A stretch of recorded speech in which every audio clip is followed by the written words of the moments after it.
This is Tank's Vlog, December 4th, 2018, wrapping up today in sports. We're brought to you by Allow Me to Be Frank, the podcast you can hear on SoundCloud and iTunes. We took another week off this week, but don't worry, we'll be back with a new episode soon. So keep tuning in, keep listening to the episodes of past, and keep sharing, and keep telling people you like Allow Me to Be Frank. It was Monday Night Football as the Philadelphia Eagles and Washington Redskins met, and boy, I tell you, the Washington Redskins can't buy a break, although that is a bad term of word, because break is what's going on right now. The Redskins, who were 6-3 at one time, are now breaking bad, as Colt McCoy will be sitting in the hospital bed next to Alex Smith with his leg in the cast. It'll be like the old cartoons there, when they used to see all the Looney Tunes used to be at the hospital. They always used to have the leg up in the wires there, and what do they call that thing? Well, you know what I mean.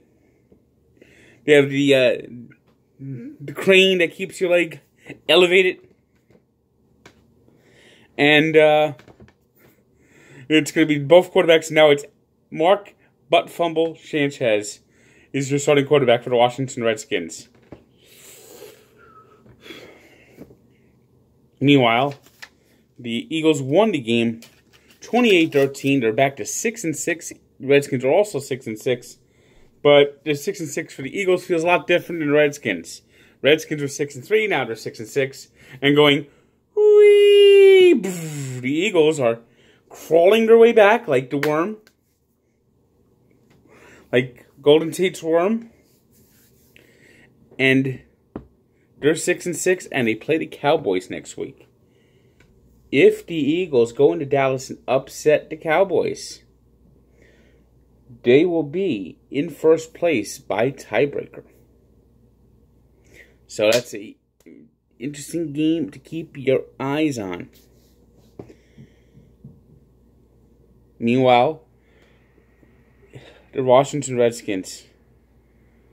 Tell me why I don't like Mondays. Tell me why I don't like Mondays. Tell me why I don't like Mondays. Ooh, ooh. I want to shoot the whole day down. Ever since 1998, the Redskins have been quite frustrated. When they play on Monday night, they always find a way to get defeated. Since 1998, they're 5-24. 4-21 since 2001. And 2-16 since 2008. And 1-12 now since 2013. And even though this game was in Philadelphia, they're even worse at home. They've only won 1 out of the last 18 games at FedEx Field on Monday Night Football. Tell me why I don't like Mondays. Tell me why I don't like Mondays. Tell me why I don't like Mondays. Ooh. The Redskins go down. Another team that went down on Monday is the New Jersey Devils, who right now are a terrible hockey team, dropping to 9-12-5. Worst team in the Eastern Conference again, like they were 2 years ago. I say it is time. John Hines, you should be fired right now. John Hines has got to go. Bring Joe Quenneville in here. Bring someone in there that knows how to coach, experienced winner. Joe Quenneville is a defensive guy. Joe Quenneville was actually an original Devil. He played on the 1982-83 team that came over from Colorado. He was a Rocky, and of course he became a Devil. Bring in Joe Quenneville. He's got a cousin. I actually thought it was his son, but he has a son that's in the cousin, I should say, that's in Binghamton, was up earlier this year. Bring Quenneville in. Hines isn't getting the job done. Their defensive efforts are hideous. Nico Hischier has had a terrible season. He's going the wrong direction. Their efforts each night are terrible. When they get to overtime, they get tentative. They're tentative on the power play. They're making too many passes, too many turnovers. Time for John Hines to go. He's got to go. He's got to go now.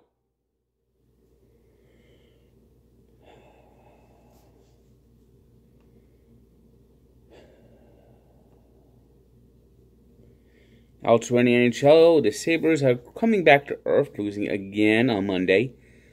But this time to the Nashville Predators, 2-1. Of course, Predators are a very good team, 19-8-1. And the Sabres are still solid at 17-8-3. It was the Stars 4-1 winners over the Oilers in the other game in the NHL. Oh, yeah. Speaking about another team, my other team. Although this is actually a good loss. The Nets are tanking. The Nets are tanking. Come on. Bring up those losses. We got a draft pick this year. We got a draft pick this year. Tank, tank, tank, tank, tank, tank, tank, tank. We want Zion. As they lost at home to the Cleveland Cadabers, it was just the second win of the year for the Cadabers. And the Nets just can't hold a fourth quarter lead. They just keep on tanking. Keep on tanking. Keep on tanking. Meanwhile, the Knicks, they suffered a disappointing loss to the Washington Wizards, 110-107. Both Knicks and Nets are 8-17, non-factors in the playoffs. So, tank it up. Yeah, tank it up. God, the NBA sucks. It was the Oklahoma City Thunder, 110-83. Just imagine that. That's what my NBA is like. I want my teams to lose. They're so hopeless. They suck so bad. I want them to lose so they get Zion Williamson. That's what my NBA season is. And even though I'm not a Knicks fan, God damn it, I want some good basketball in New York. So even if the Knicks get Zion, I'll be happy. It was the Warriors crushing the Hawks 128-111. The Denver Nuggets went into Toronto and got a triple-double from Nikola Jokic as they stunned the Raptors 106-103. It was the Timberwolves getting back to 500. They've been solid at home all year, beating the Rockets 103-91. And the Clippers clipped the Pelicans 129-126. Monday, the medical reports came in, and the Mets-Mariners blockbuster trade is official. Now, I don't like giving up Jared Kelenic.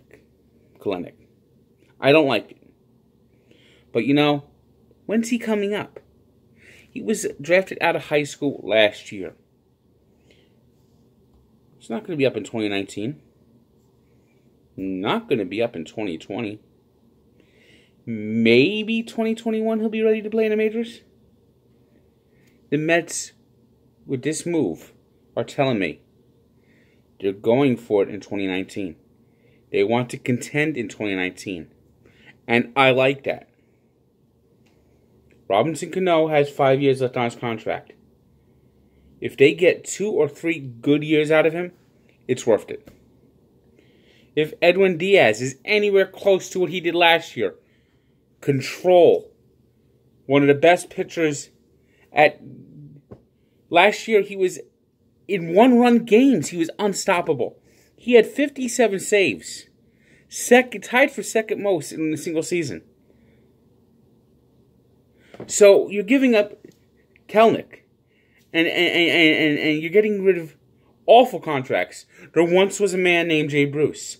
He had no use. Bye-bye! So long! See ya!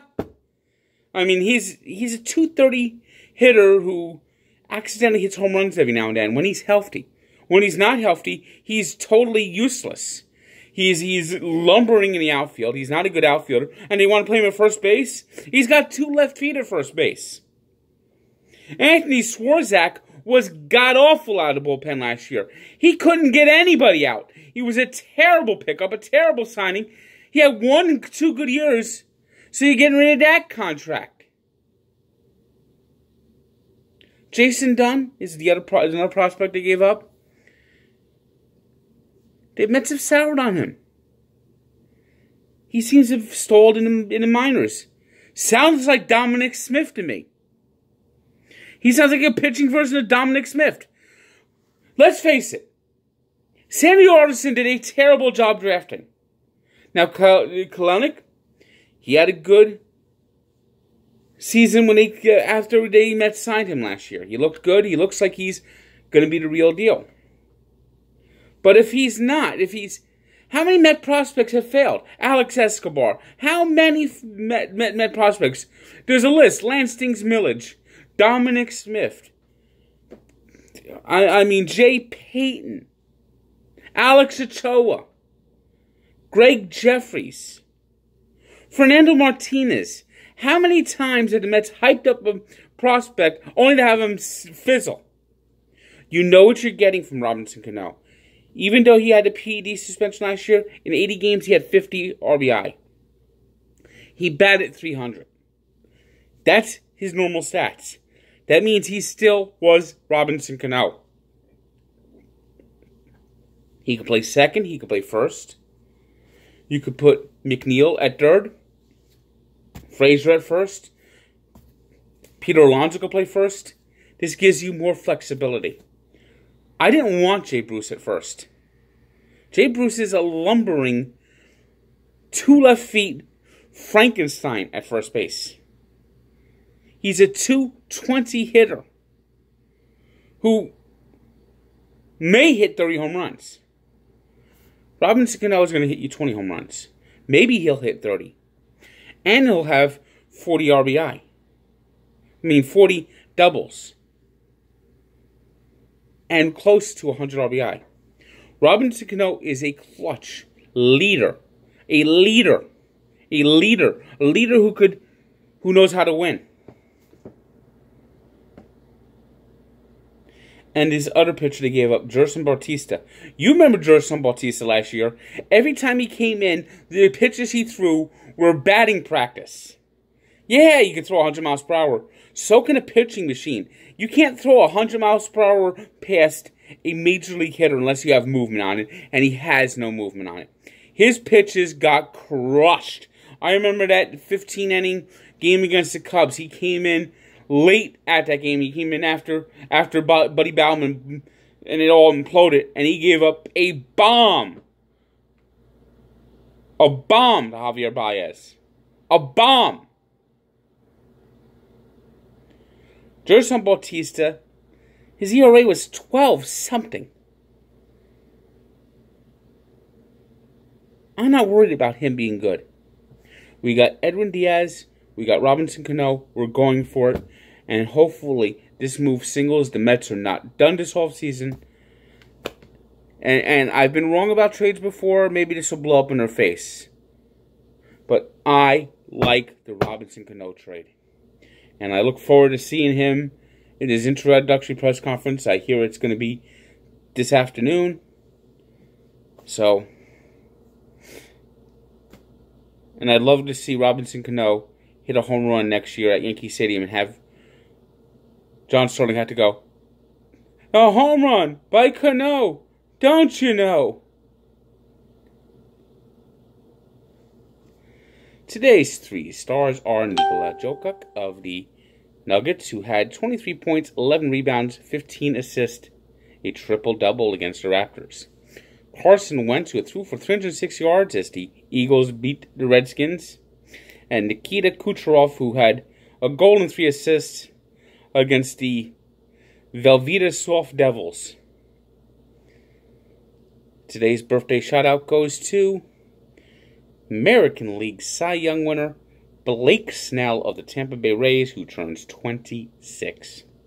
And we take a look back to 1938, when the New York Giants, in the final game of the regular season, beat the Redskins to win the Eastern Division on the way to winning the NFL Championship.